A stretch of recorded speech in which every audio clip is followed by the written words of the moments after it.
Wait, should we have our cameras on? Yeah. Okay, cool. Oh, Let me just check that. We're on live.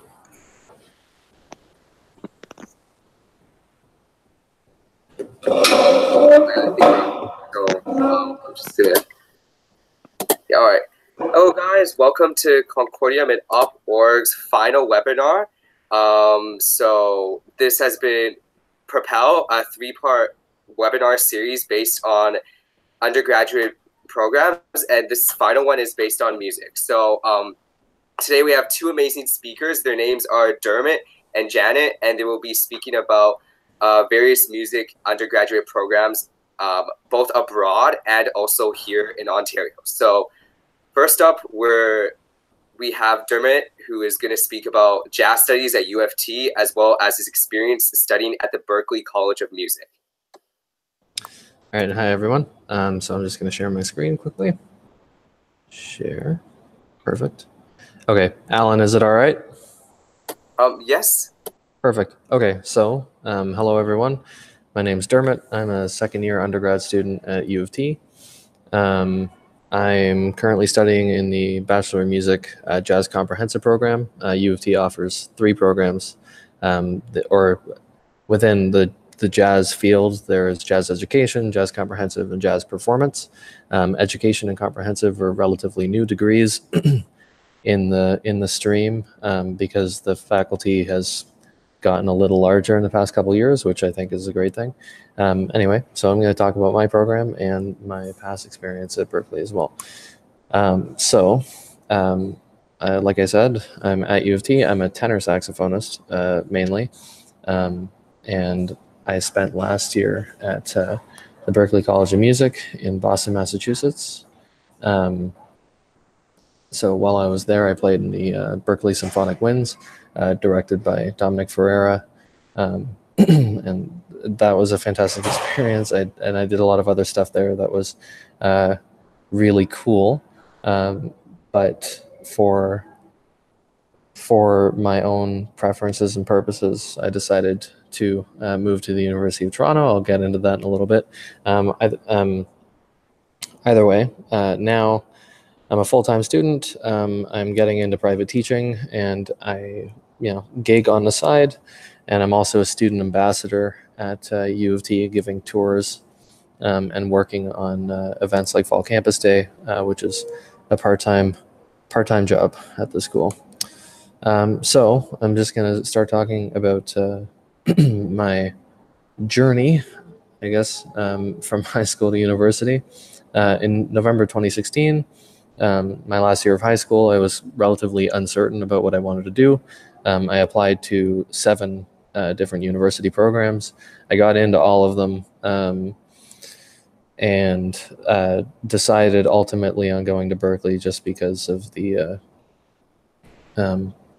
prestige and other things associated with the school, and it was a fun time. Either way, then January 2017 was, of course, the time where you finalize your university applications, and I made a last-minute decision to apply to Berklee. I think I applied just a couple hours before the deadline, which was January 15th of that year, and then the school holds satellite auditions in Toronto, so they were held in Leslieville, just about 10 minutes from where I live, which is really convenient. Went down there for my audition. Also traveled to Montreal, McGill, for that audition, and then of course the one at the University of Toronto. I got into the comprehensive program at U of T, and that program's equivalent at McGill. I don't recall what that one was called. But of course, I ultimately decided to go to Berklee. They offered a scholarship that helped pad the tuition costs, which I'll get into in a minute. And then in April, I visited Boston, and I met some of the faculty, including Eric Gold, who's the jazz composition director, and he was incredibly interesting to speak to, and I eventually decided after consulting with their admissions office and their scholarships office, that I was able to make it work. So at Berklee, as an international student, you arrive a little early. I left much earlier than any of my friends going to Canadian universities, and got there, I think, 2 weeks before my classes started. So that was a bit surreal when I left. I expected that I would be getting into classes relatively soon, but it just turned out to be wrapping up other summer work once I got to Boston. When I was at Berklee, I feel like this is worth mentioning. I met my closest group of friends, who I still call multiple times a week, by showing up to a Mario Kart party on the 6th floor of my dorm hall. And so through that group of friends that I met that night, I formed a big band with my friend Aiden, and I also joined an R&B band led by my friend Laura, where she wrote all the compositions. I wrote and arranged some compositions for the big band, and so that was phenomenal. And it was just because I showed up to play some Mario Kart. I also joined the Berklee Symphonic Winds, like I said, just by emailing a professor and asking him if I could. So the whole point in this presentation up until this point is just the importance of putting yourself out there when you get to a music program, because it really doesn't hurt. And those three groups were some of the best experiences I had at the school. So after my first semester, I was placed on the dean's list for academic achievement, and I also received a scholarship assignment, which is where Berklee basically pays you to play in an ensemble.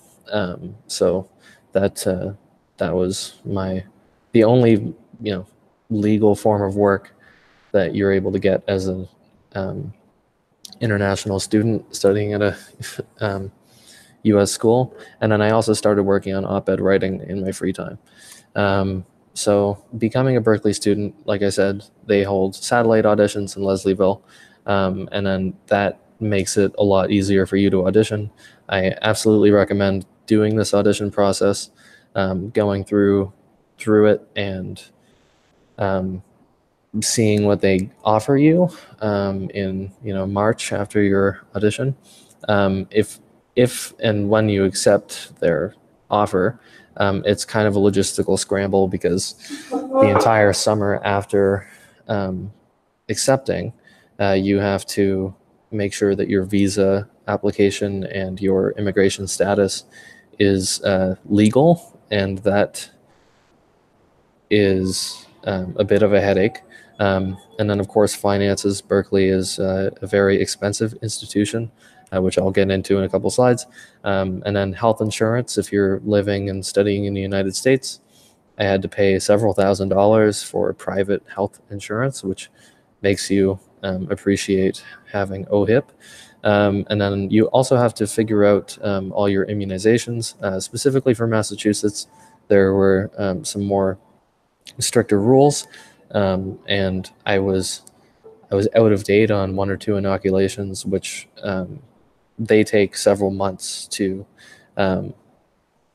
adhere. So that is a logistical scramble for some people. And then, of course, housing, travel plans, and then entrance exams. Like I tested out of the first year of ear training, and I'll get into curriculum in a little bit. And so you have to do all of that in a couple short months. And then if you get to Boston or whatever university you're going to, if you're studying abroad, if you get there and you haven't done everything, then you might get sent back. So it's important to figure that out. And that's a good thing to keep in mind if you're applying to Berklee or a US school. So like I said, legal work opportunities in the US are limited and or non-existent. It's illegal for you to work outside of campus in the United States. And and specifically for musicians, this is part of the reason I left. This gets a little dangerous when you want to play gigs and other musicians in your band are getting paid and you decide not to get paid. But even if there are photos and videos of you playing in a paid gig, the US government does not appreciate that at all. And the first month or so of my studying there, I was perpetually reminded about that. Anyway, so Berklee is the largest school in the world to study music at, and it has a contemporary and modern industry focus. It's really phenomenal in certain aspects of their curriculum. It's been taken. It's really advanced, and because there are so many students at Berklee, there is a great opportunity for them to refine their curriculum and get it, pretty right with their core curriculum, at least harmony and ear training. So, and with a music technology focus, it's really cool to see. I know the University of Toronto doesn't have a focus like that at all, which is a bit of a downer for some people. But for me, it was interesting to have a first-year mandatory course being an introduction to music technology. So all classes are semestered at Berklee, and they're very small. I don't think I had a class that was larger than 16 people. And some of those were smaller. Some of them had, like 12 people in them. And then it's like when you're selecting your courses, it's kind of like being a kid in a candy store, because there's almost everything you can think of. Saxophone, woodwind, theater labs. There are DJing labs. There are classes you can take on different areas of music tech, Brazilian woodwinds. There is all kinds of stuff that you can pick, and depending on what degree you choose, because Berklee has 12 degrees, you will have space to take these electives, and it's a fun place to be, and it does offer certain learning experiences that you won't get anywhere else. And then the rating system at Berklee, it goes from 1 to 8, and this is in reference to your instrumental proficiency, or if you're a vocalist, your performing proficiency. And it's just it's a scale that basically judges your musical ability and puts you in ensembles that the professors think your skill level is appropriate for.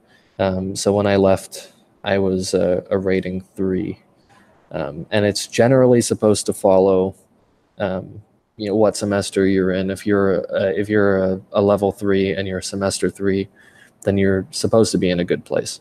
But okay, so this is just a quick example of my second semester schedule. I'm just going to leave this on the screen for a second so that you can look at it, depending on how many people are watching. The ones in beige, very light beige, are office hours or classes I've decided to sit in on, which some professors are nice about that. You can sit in on their class. However, other professors are not so nice about it. I've had more luck at U of T with this kind of thing, with auditing, quote unquote, classes. So you'll see I have ear training 3 days a week for an hour. And I really love that about their curriculum, where you get constant exposure to ear training and listening classes, which is incredibly helpful. Your lesson time is a little shorter than it would be at the University of Toronto or Humber, which is a bit of a drag. But in my second semester, I was lucky enough to take extra, basically free lessons with my first semester professor, Fred, who was a former arranger of Blood, Sweat, and Tears, which is a band that I don't expect a lot of people to be familiar with, but if you are, then congrats. And then other courses including conducting, tonal harmony and composition, which is exactly what it sounds like. It's classical theory. Intensive introduction to film scoring with a industry film scoring professional was really phenomenal, and I learned a lot from that class. A survey of jazz composition and arranging I took with oh no, I forgot his name. That's unfortunate. He played with Art Blakey and several other of the jazz greats, and he's a really talented bassist. And then arranging one with Gail MacArthur Brown, famous Scottish saxophonist. So it goes on. There are a lot of options you have if you go to that school, and your timetable is more open so that you have more free time to do other personal work. But it also allows for other students to slack off if they're not working, the same amount as you. It can sometimes feel a little unfair. Anyway, so transferring to U of T, I transferred in as a second year jazz comprehensive major, and I went through the entire audition process again. So most of the courses I took at Berklee qualified for transfer credit, and most notably my first year film scoring class at Berklee was transferred in as a fourth year film scoring elective at U of T. And so some of the courses that transferred in were peculiar, but for the most part it was smooth. So living back in Toronto and studying here, the jazz program is very small and highly specialized. So there are less than 100 undergraduate students in the jazz program. I think there are approximately 600 in the classical program. That might be an overestimation.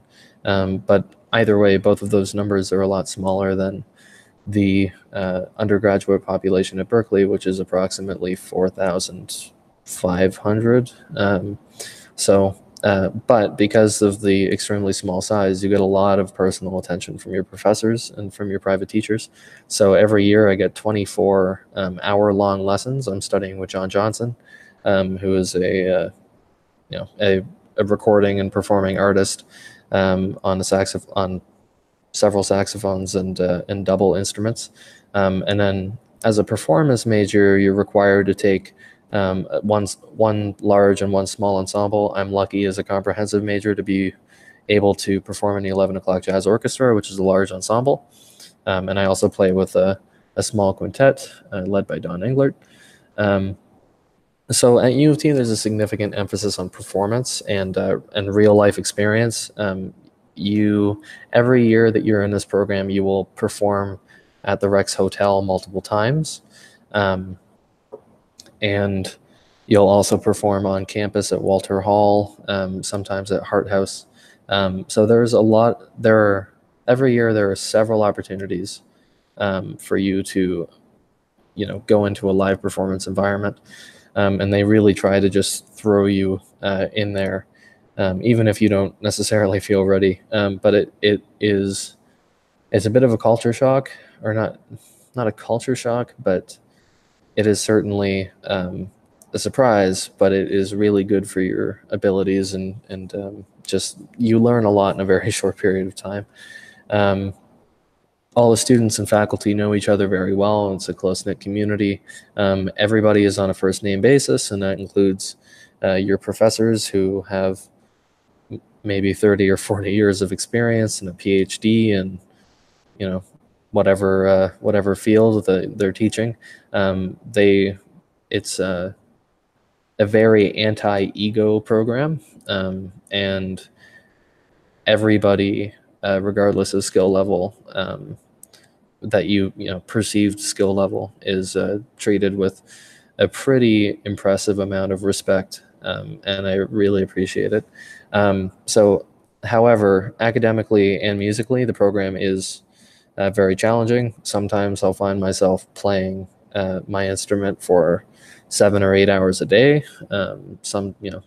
When I have 2 hours of rehearsal with a large ensemble, and then 2 hours of rehearsal with another large ensemble, and then several hours of practicing on my own between those things. So that can add up, and you do have to watch your time and care for yourself. But it is a great deal of exposure to a lot of hard work. And then also, of course, at U of T, you have access to a ton of school resources, the music library, all of the campus libraries, including Robarts, and then instruments. I've been lucky enough to be able to rent out an oboe, English horn, soprano saxophone, alto saxophone, clarinet, and flute for personal practice.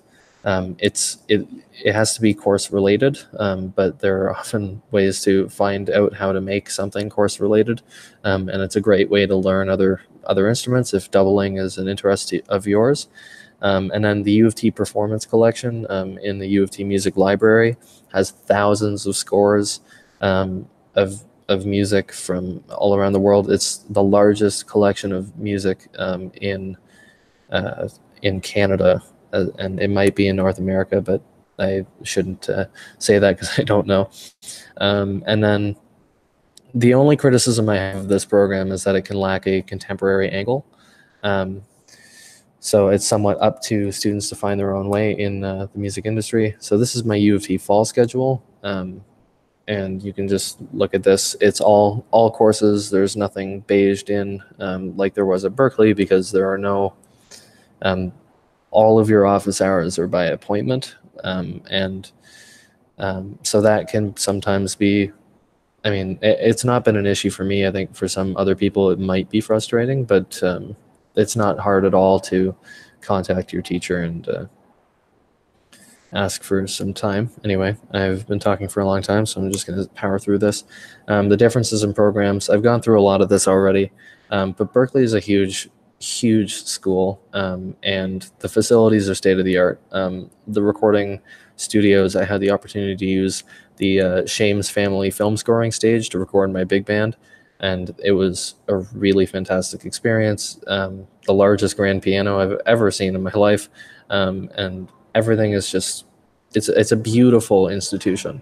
And U of T is small and older and traditional, and there is still asbestos in the ceilings of one of the buildings, and so it's kind of funny, just a change in environments once I transferred. But U of T academically and musically is more challenging, I've found.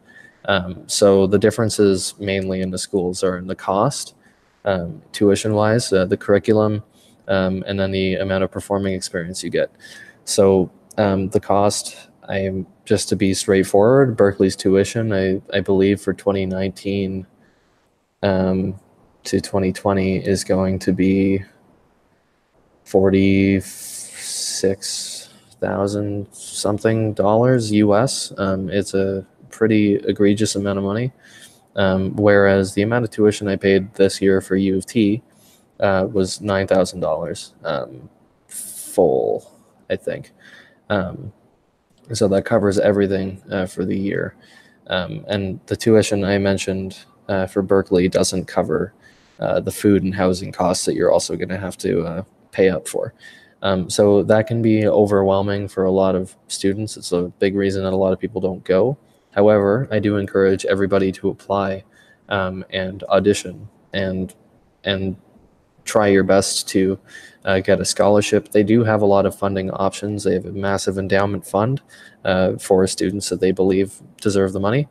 And if you can get a scholarship, and that can support or give you a full ride to the school, then it's absolutely worth it, because it's a very cool place to be.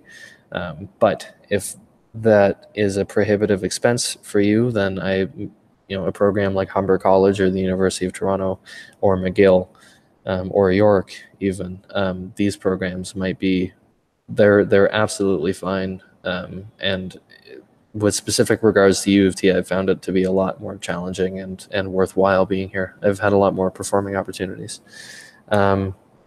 So yeah, apply to everything. Apply to every school, apply to every scholarship. I know Berklee has a composition and arranging scholarship that you can apply to. And then they have merit-based scholarships based on your audition. So make sure you're prepared. I still regret not fully preparing for my audition and maybe getting a little more scholarship money out of the school. Anyway, thank you very much for listening to my presentation. As a bit of shameless self-promotion, I'm performing at the Rex Hotel on Queen Street tomorrow night with the U of T's 11 o'clock Jazz Orchestra. It's free, and we start at 6:30. And if you want to ask me any questions in person, I'll be happy to answer them at about 7:30. Anyway, thank you. All right. So we have a few questions from the live chat. Sounds good. Right. So, the first question is, what kind of extracurriculars would be good when applying to music programs?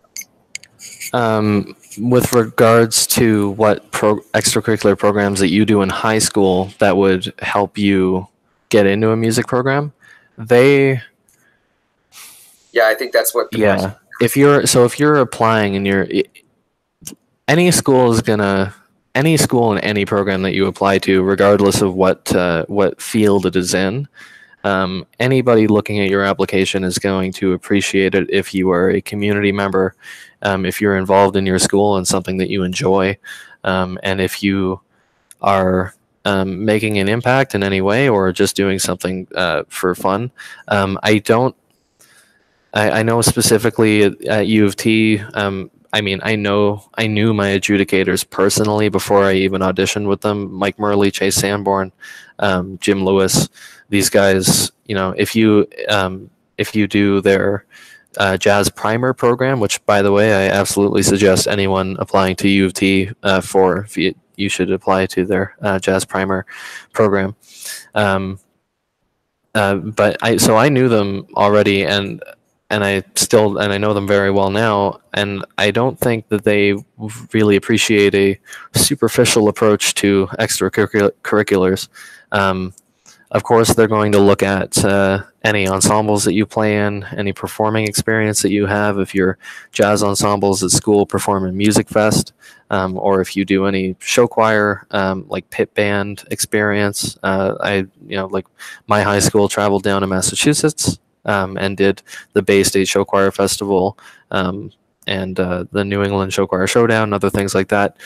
So any performing experiences, if you're applying to a music school, at least for a performance or a related degree, is going to be helpful. Other than that, they're also going to be interested in breadth. So if you're part of Model United Nations or DECA or really anything, if you're involved in your school's community, that will always look good on your application. But I wouldn't necessarily suggest any particular clubs. You have a great opportunity in 12th grade to do everything and make yourself look as great as possible. And so my suggestion is, if you have any free time, you're doing something wrong. All right, great. The second question is, so this person was late. So their question was, why did you transfer to U of T? And I know that you mentioned this in your presentation, but can you just briefly summarize why you transferred to U of T instead of staying at Berklee? Yeah, so cost was an issue to me. I did not feel comfortable taking on debt to attend a music school. I know a lot of my friends at Berklee are taking on debt, and that is part of a larger political crisis of student loan debt in the United States that I had absolutely zero interest getting myself involved in. So that was an issue to me. And also employment opportunities after you graduate from Berklee, you have 1 year on an artist visa to work and play in the United States. And then after that, you have to apply to the government to get an extension on that visa. And you have to put together a portfolio. And so if you're not careful and you fail to put together that portfolio well enough and you fail to get a visa, then you'll get kicked out of the country and you'll be back in a country where you've been out of the music scene for at least 4 years. And that is not, that's not particularly helpful to you, and I knew it wouldn't be to me. And I also knew that U of T's program was phenomenal, and that I would be doing a lot more performing at U of T, which is why I transferred. So. All right, and all right. Between Berklee and U of T, which do you think provides you more opportunities and connections? It depends on what you're looking at. I mean, Berklee is full of students from all over the world. I had the opportunity to work with Fernando Brando and other people. Fernando is a Brazilian flautist, and so I worked in his Brazilian jazz ensemble, and I met other students who were interested in that.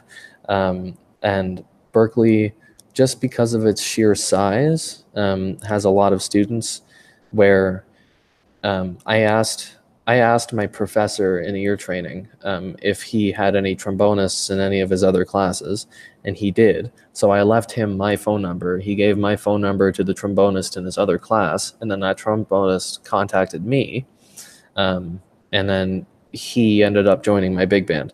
So Berklee gives you, there are more people to connect with at Berklee.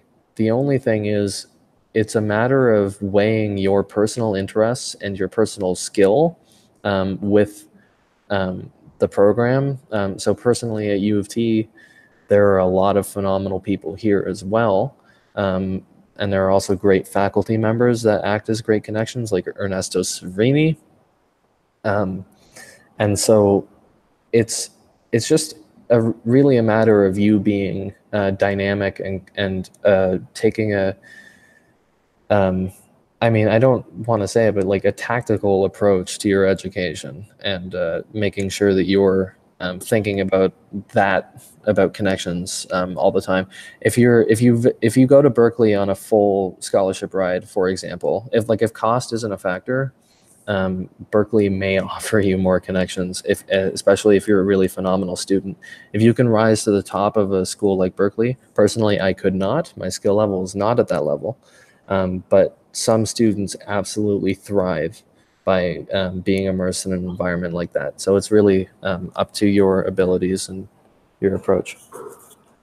All right, last question. What are the employment prospects for this program, and what have previous graduates gone on to do? So I guess you could talk about both U of T and Berklee if you want. Yeah, so Berklee, at Berklee, there's a pretty big emphasis on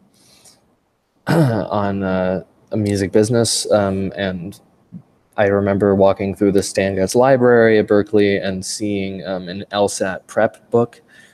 So a lot of musicians, and this is applying to both schools, go into law and other things, and that's something that I'm personally thinking of doing. The Faculty of Music at U of T is located literally right beside the law faculty, and there.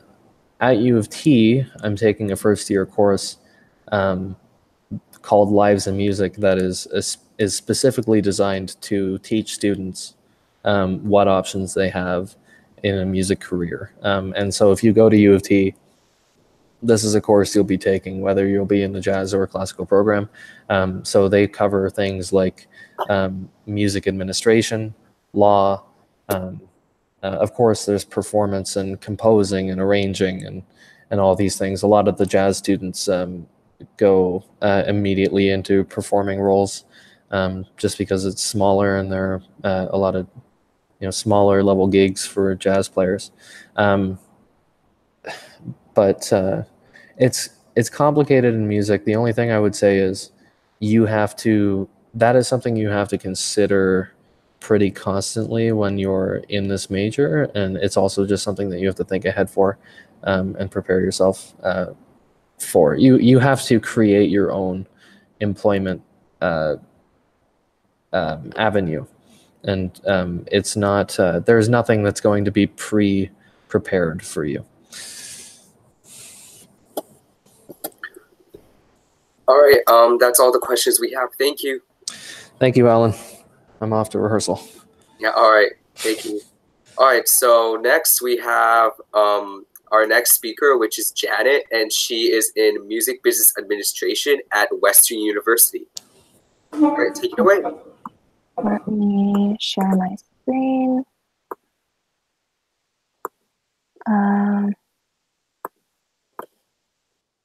Let me know if this is good. So just to kind of go over about what I'm going to talk about today, I'm going to talk a little bit about myself, what school I go to, so a little bit about the university life, my program description, what I needed to do to get in, and why you should choose music at my school. So again, my name is Janet, and I am currently first year at the University of Western Ontario, also known as Western University. On my free time, I like to participate in gigs for coffee houses around campus, volunteer for the radio station at my school, and help run events for my music council. So Western is located about a 2-hour drive southwest of Toronto, and with 36,000 students, you're bound to find your group of friends and find a club you're interested in, since Western is the #1 student satisfaction in Canada. Another thing people associate with Western is our O Week. It's a week-long roller coaster of activities that upper years, also known as softs, plan for incoming first years. You get everything from a carnival to concerts, to raves, to workshops. So I'm sure if you come to Western, you would find your group of friends and you would have a great time during O Week. So the program that I am in is called Music Administrative Studies, also known as MAS. It is a 4-year bachelor program, meaning that when you graduate, you would get a Bachelor of Arts with a specialization in Music Administrative Studies. There is an option for you in 3rd year to do a double degree with Fanshawe College, which is an affiliate college, to do a music recording degree, meaning that you'd attend additional classes to further specialize your knowledge in the recording arts, if that's something you're interested in. MAS is the only program of its kind in Canada, as it is jointly and exclusively offered by the Donright Faculty of Music and Faculty of Social Science. Doing this program would prepare you for the music industry fields, which can include music marketing, music recording, talent managing, music publishing, and many more that I can't think of off the top of my head. So another way to describe the program is it's kind of a double major in music and business, meaning that your schedule would be a mix of business courses, which include econ, math, stats, accounting, finance, marketing, operations, and music courses, which include history, theory, popular music studies, even music recording in a studio. But those courses you would be able to take when you're upper year. The good thing about Western is that I know some unis don't let you do is that they let you make your own schedule, because I know some people like myself aren't really morning birds. So personally for me, I like to schedule my own classes towards the noon or afternoon, so I know I'm more motivated to go to class.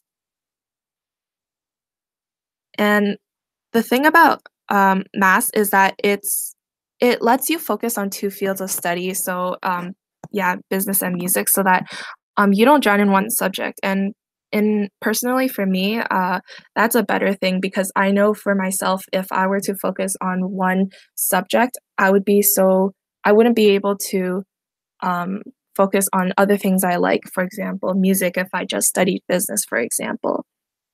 And of course, just because you aren't required to play an instrument at Western doesn't mean you can stop. I know other people in my program who run their own band on their free time, join an orchestra, or even a jazz band. And like I mentioned earlier, I continue to perform through coffee houses and other small events throughout the campus. So in terms of applying to Mass, your high school credits need to include 6 grade 12 U or M courses, including English, and one of the following maths listed on the screen.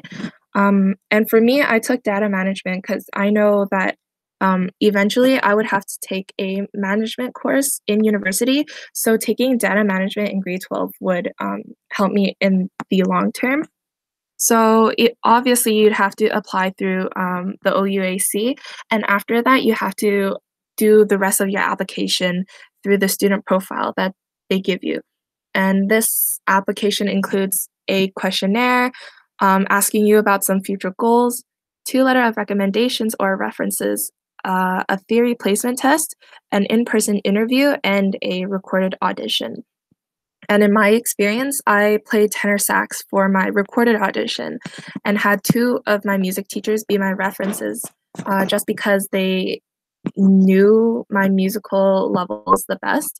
So if you are applying to this program, you should maybe choose a teacher and or someone who watched over you as you volunteered, as they are the people who know you best. So why should you choose music at Western? At Western, we have a small, tight-knit community, which means that you know everyone and everybody knows you, including your professors and your TAs. This year, it's considered a big year in terms of our faculty. We have about 152 first years in the Faculty of Music, and that is considered small, but it's considered big within the faculties. So everybody knows each other, and you can always reach out to one another and give each other support, especially when you're doing theory homework and history work. At Western, there's also many opportunities to showcase your talent. If you love to perform, if you love to just kind of put yourself out there, there's so many things that you can get involved with. So for example, there's a Western Voice, which is geared towards singers, for example, and it's kind of structured the same as the TV show The Voice. And there's other things like Western's Got Talent, Battles of the Bands, which you can audition for even if you're not in music. So you would be able to connect yourself with other students across London and even potentially people outside of London. We even have coffee houses that other clubs and councils host for us, which you and other students can potentially participate in. And there are also gigs around London. London is a big city, so there for sure will be many opportunities for you to kind of showcase your talent.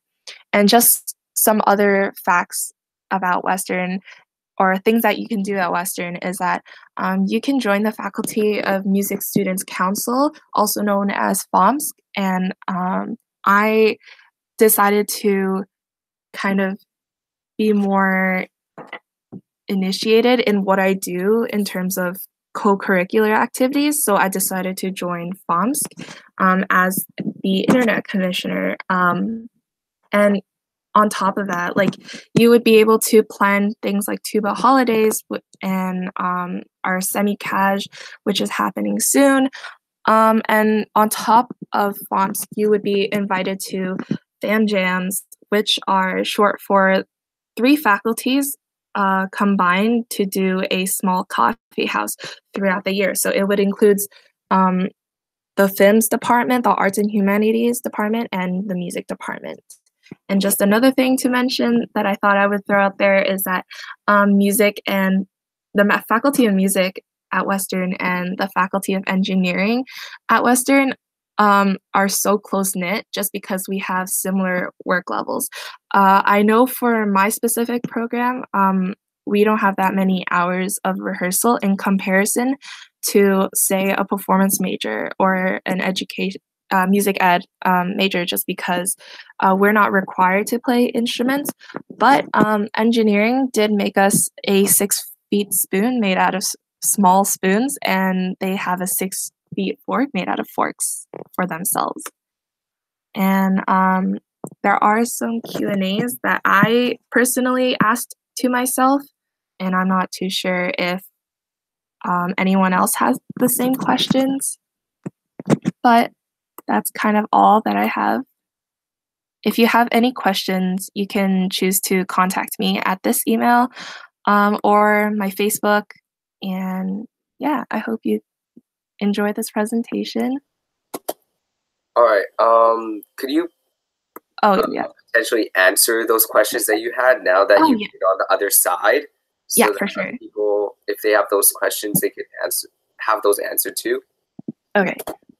So the first question is, I want to study music, but my parents do not approve. What should I do? And to follow that, to answer that question, I think you should just apply for what you like to do and follow your dreams, because in the long run, you would be able to study what you like, and if you are genuinely good at something, and if you genuinely love something, you will make it far in that field.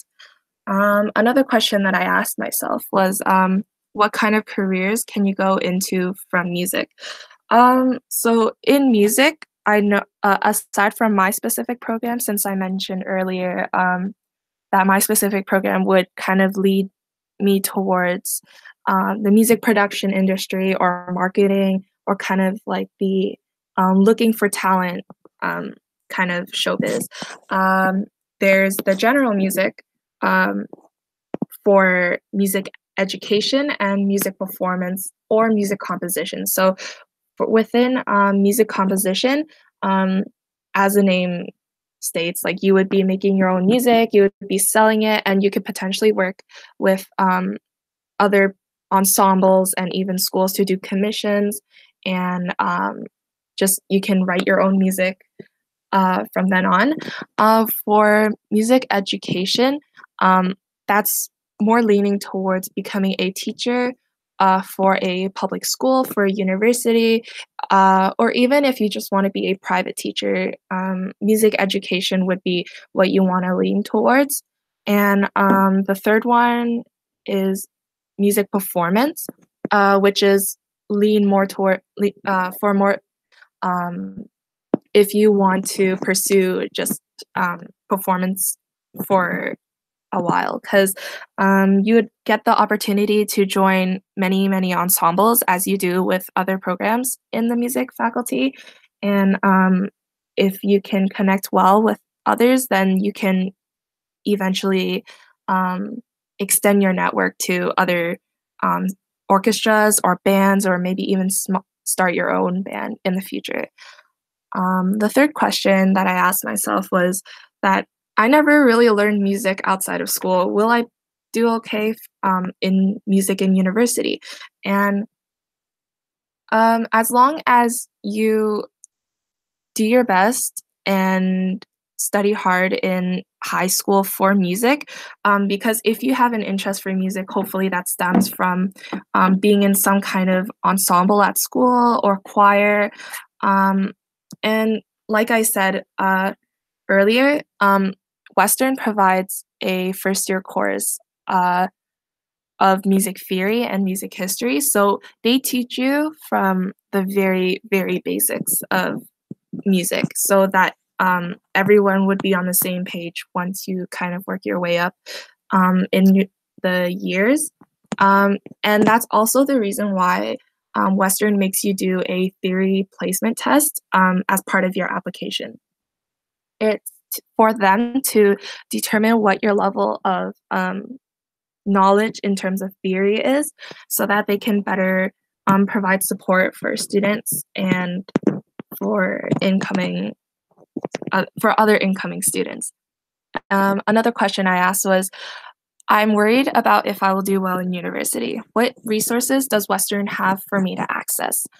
And I know personally, because I didn't come from a musically inclined background, I struggled a lot with music theory at the beginning.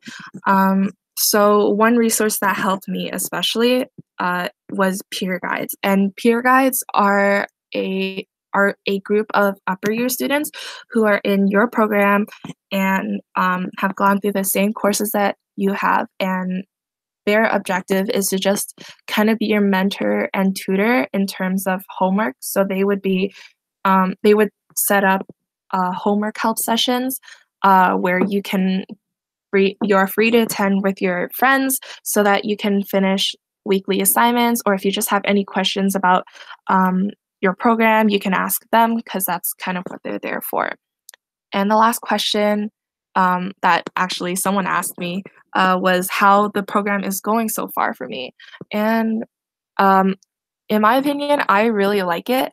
I like how diverse the Music Administrative Studies program is, just because I like to have variety in what I study. I know that if I were just to focus on music, I would not be able to wrap my head around it. So I decided to pursue something with another subject that I love, which was business. So that's why I thought math was perfect for me. And yeah, the first semester is almost done, and I know my exams are also coming up, but nothing is too bad for me just because I can manage my time well. I put myself around good people, and I go to peer guides and work on my homework and all that stuff. So yeah. All right, cool. Thank you. So other people have some other questions. So what kind of graduate studies would you go into after your undergrad in music administration? In terms of music administration, I don't really know if there is a specific music and continuation for music administration, but I know you can, if you want to go more specifically into the music field after finishing your undergrad, you can do a master's in music and possibly be a music professor in the future, or if you want to keep performing or do other amazing things in the music industry in the future as well. All right, great. So someone else is asking, does the theory placement test affect your chance of getting in? I thought it did with me, just because I know that my knowledge wasn't too good. But they don't even tell your they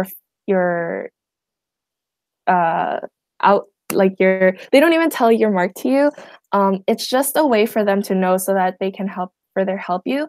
And if I got in just because I didn't do too well on the theory placement test, it's not a deciding factor for them to accept you or not. It's just a way for them to say, oh, this person still has a passion for music, but they don't come from a background where they can learn music or learn theory. So that's why they offer first year courses that start from the very beginning, even though many other students would have, say, for example, harmony or rudiments already learned for them.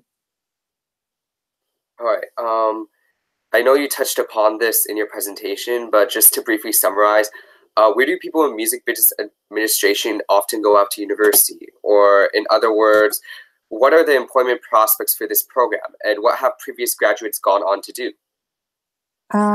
I know in the past, because our program is not too demanding in terms of workload, on our free time, on your free time, you would look for management opportunities. So it doesn't even have to be related to music, as long as you can put yourself out there in terms of planning events, anything related in terms of marketing, or just even music, doing gigs or planning events. Like you can land, if you can land a good internship, or if you can do relevant volunteer opportunities or even extracurriculars at Western. If you can do something like that, then you can end up somewhere in the music production industry. All right. So the general questions that have been asked prior to this webinar. I'm in grade 9, so do you have any recommendations of what I can do casually during the next few years to help determine a direction, credentials for my academics and career? If you have no idea what you want to do, I'd say kind of just take everything there is. From my personal experience, I didn't know that I wanted to go into this program literally until the last day that we were allowed to accept our offers. So in grade 12, I took a variety of courses, but it doesn't have to be in grade 12. You can even start in grade 9. You can start taking a business course if you're interested in like global environments or economics, or if you want to go into kind of like this medical science field, you can take a food and nutrition course, or you can even take a kinesiology course. My advice in this situation would be to just try everything and anything there is, because if you don't try it, you can't say for sure whether or not you would like that path or that field that you want to study in. So. All right. The next question is, what is the best way to learn outside your classes about your potential career paths? For example, internships, joining a design team, club, etc. Yeah. So, like you asked, there was you can do internships. One really, really good way that would take up a lot of your time. So time management is important, is to volunteer. One thing that I did in high school that kind of showed me that I really wanted to go into the music/business field was volunteering for a music festival. And that kind of made me go through all the logistics and kind of just work around everything and anything there was in terms of planning. And that's kind of what helped me decide what I wanted to do. All right. The next question is, what do universities mean by awards and distinctions? And what are some good examples? Sorry, words and distinctions?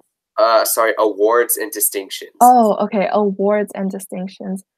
Are you asking for like how you can get awards and distinctions, or?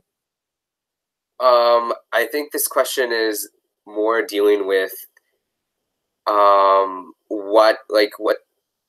would you for example, what counts as an award or distinction on a university application? Like, for example, does a DECA award count as something or not? Oh, or an honor roll. Okay. I think. What can you put on there?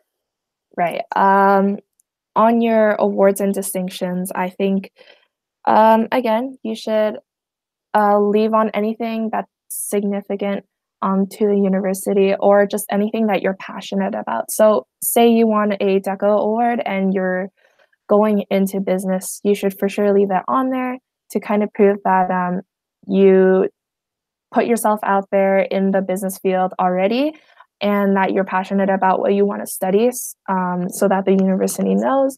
And even smaller things like if you were placed on the honor roll, that just shows that you're kind of committed to the work that you do and the things that you study. So anything that you feel significant to the university, you should definitely add on. All right. What do you wish you knew before going into university? I think that I wish that I knew how to socialize better. I'm not that much of an extrovert, but after coming here, I kind of realized how important networking can be. Just because university is such a big place, no matter where you go, and it can be super overwhelming, especially if you're moving out to a new area, like I did. So putting yourself out there is incredibly difficult, but it's incredibly rewarding just because you get to meet so many people in so many different fields, and you kind of like mix and match passions and topics that you would talk about or even go out about. So. All right. The next question is, what extracurriculars and volunteer activities did you participate in high school, and how do they compare to what you're doing now at university? In high school, I wasn't really involved with my school in terms of what I did until grade 11, where I started to join councils and just smaller clubs to kind of help myself realize what I want to do in university. So that included joining the student council, and that, although yes, it's not directly related to business or music, it did help me realize that I really like planning things, for example. And if I know that I really like planning things, then I kind of figured out that I wanted to go somewhere within the business industry so that I can possibly pursue something further in marketing, so that I can kind of like continue to plan things for people and continue to see a final product for things. All right. So this is the second last question.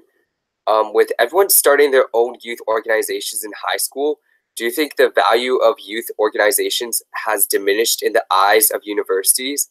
And do you think starting one is becoming less of a standout activity and more of a necessity for high-tier programs, or for any program in general?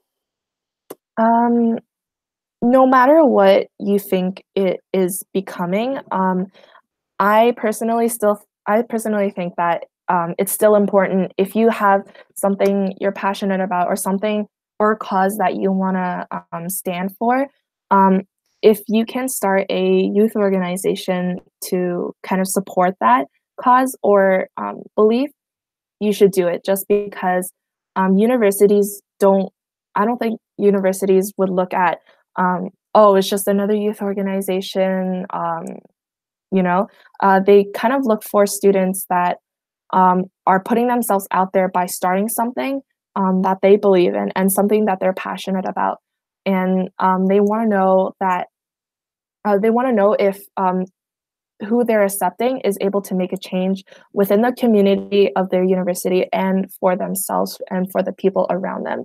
So no, if you want to start something for yourself, for a group of people, and you think it's going to benefit yourself, it's going to benefit the community, and potentially the future, if it can change something for the good, I'd say go for it. And kind of a line that a lot of my friends would tell me is either full send or no send. You can't half send anything.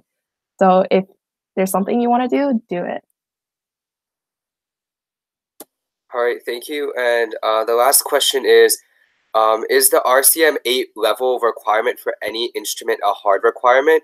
How hard is it to meet that requirement? And if you're less skilled but still have potential, will they overlook the fact that you may not be at the level that is required for the application? For sure. For me, I didn't have the official RCM 8 certification for the tenor sax when I auditioned. And they're not expecting you to have,